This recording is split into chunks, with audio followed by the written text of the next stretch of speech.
Welcome to an NFT.NYC pre-event interview. I'm here with Mickey from Dapper Lab, known for what they've built at CryptoKitties. And Mickey, thank you so much for joining me. I enjoyed the conversation that we had back in Consensus in New York in May. We were walking around, checking everything out, having a conversation. So this should be a fun time for us to continue that. But for those that may not know who you are and what Dapper does, could you please introduce yourself and what you and your team work on at Dapper?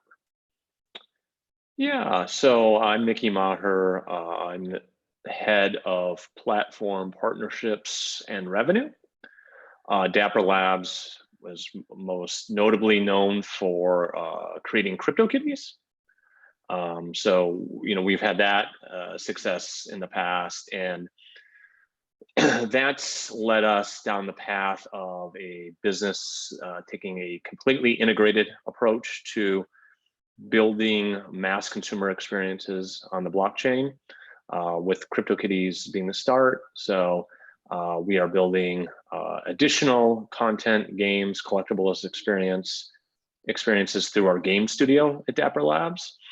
And then on the infrastructure side, we are in the midst of building a layer 1 protocol called Flow. Flow is, we're building Flow to solve many of the issues that we saw with building and trying to scale CryptoKitties on Ethereum, as well as all the other dApps or projects that have really come out over the last couple of years, and some of the issues they're seeing attracting a mass audience. So Flow is there to support a mass audience, to allow developers to build mass market experiences.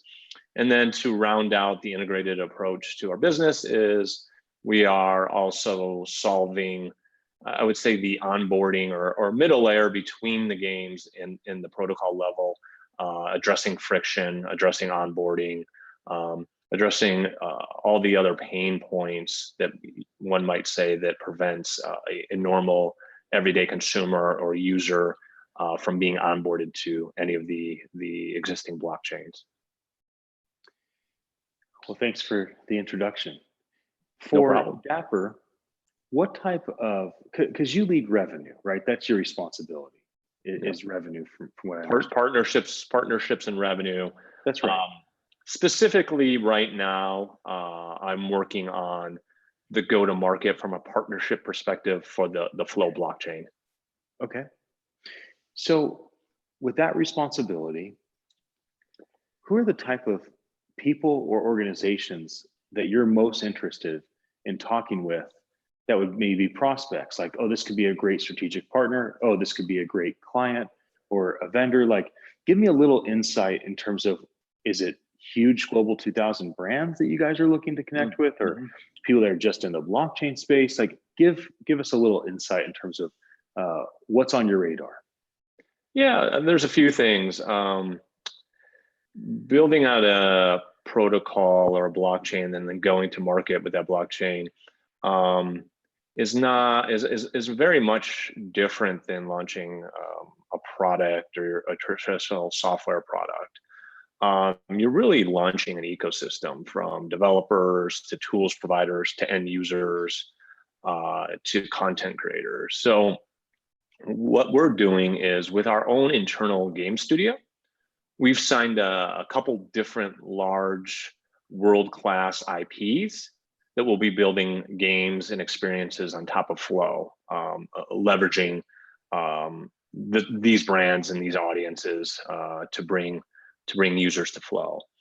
But what I'm looking for, aside from just world-class IP holders, is really creative content developers, or developers thinking about creating games or collectible experiences using NFTs. So if you've got a good idea or a good game idea, or you're looking for a place to build your content that's targeted to an end consumer, that's leveraging or using an NFT, I guess, experience, I'm looking to bring high-level developers onto Flow.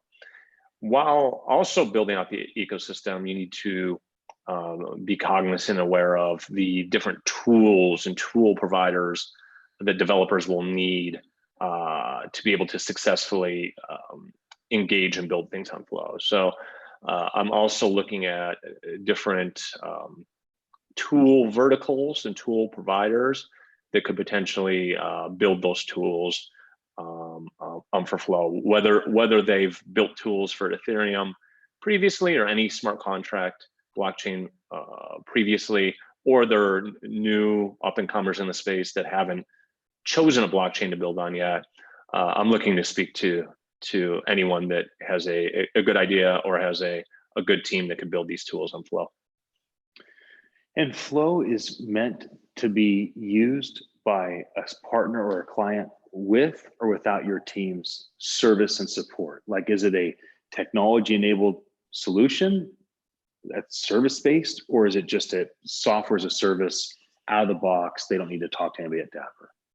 Well, it's a open source, decentralized blockchain. So by its nature, they don't have to talk to anyone at Dapper. But we're coming out with a bunch of different, for lack of a better word, programs to assist developers in building on Flow. We do have different programming language. There are different ways to build smart contracts on Flow. So we're open to assisting, and we're open to having developers come to us for best practices, for help on building on Flow. But if you don't want to talk to us, and there's no reason to talk to us from your perspective, it's open source, and you can start building on it early next year. Okay, so early next year, like beginning of Q2 type of thing, April? Yeah, we're planning. I'm just wondering what you mean by early. Yeah, we're planning mainnet launch in Q2 of next year. Cool. Okay. We'll have what's called the Flow developer preview available for the market sometime in Q1 next year.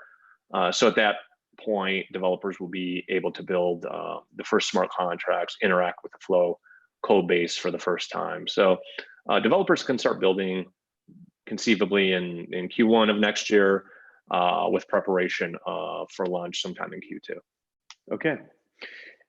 So let me bring up 3 brands that have significant intellectual property, because your response to this will probably give some more clarity to the sponsors and speakers and attendees at NFT.NYC as they think through connecting with you directly or connecting with somebody in their network. So here's an example. You have sports memorabilia companies like Topps, and Topps is a company that owns, leases, and licenses intellectual property from all the major sports teams. So there's like that category. You have the company that owns Nintendo and Pokemon and Magic and all these big brands around gaming. And you have Disney, right? Disney owns Star Wars and Marvel. So when you think through the type of organizations that make the most sense going into 2020 to have conversations with you around how can they leverage their existing intellectual property, and how can they do what they're already doing, but maybe do it in a different way or in addition that would tie in kind of your ecosystem of how you build out some of these crypto collectibles, digital assets. What type of organization might be most 2020 ready?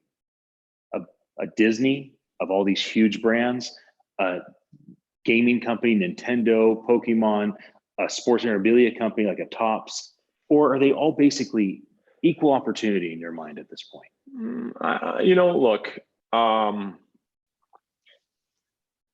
would say, we've had conversations with all of those verticals that you've mentioned, whether it's sports, bigger entertainment, or gaming. I think the sports collectibles makes it conceivable that they're the early entrants into this, or they're the ones most likely to take advantage. You can think about it as sports and sports trading card companies know this very well and know how collectibles work.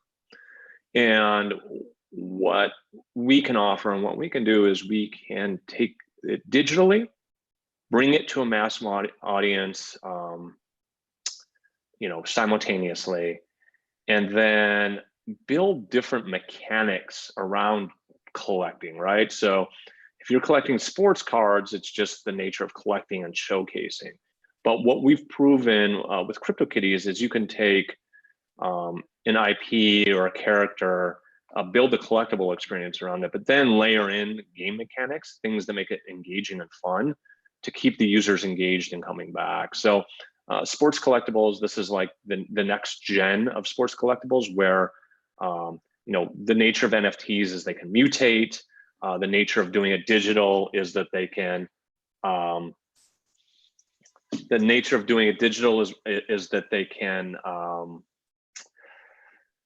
sorry, lost my train of thought. They can bring it to a mass audience simultaneously and can build game mechanics around it that you couldn't necessarily do in the physical world.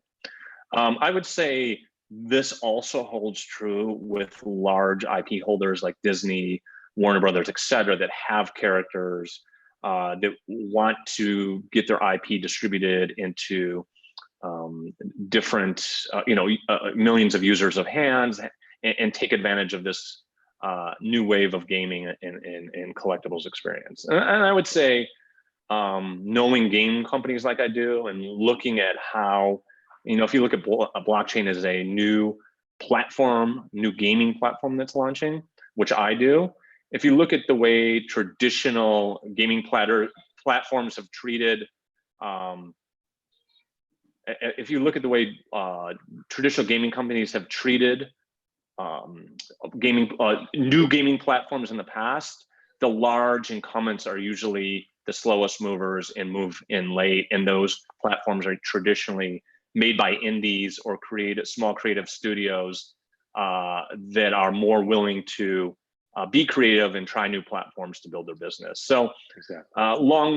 that was a long way to answer. I think it's sports and major entertainment IP holders in 2020 and potentially large incumbent gaming companies after that. Right. Well, I'm glad that you jumped on with me. I'm very inquisitive, so I'm like really asking these questions and learning. It's kind of shifting my thought around, because the way that you see the ERC 721 industry, whether you want to call it NFT or Nifty or non-fungible token or crypto collectible or digital asset, we have a branding problem clearly. It depends who you're talking to. It depends who you're talking to. Big brands, they don't know what a Nifty or an NFT is. So it's a digital collectible. That's right. It's a digital collectible. Yeah. Well, I appreciate the things that you shared. I think the folks that maybe tuned in as we were talking, or certainly see the archive, or maybe a little soundbite of what we're talking about on social media, will appreciate it. We're excited to have you and the Dapper folks there with us in Manhattan. And so we're meeting there for a big annual event on Thursday, February 20th in New York City. So it'd be great to have you there. And I appreciate your time for this interview, Mickey. Thanks, appreciate it, Ian. All right, very good. For all those that tuned in, thank you so much for your attention.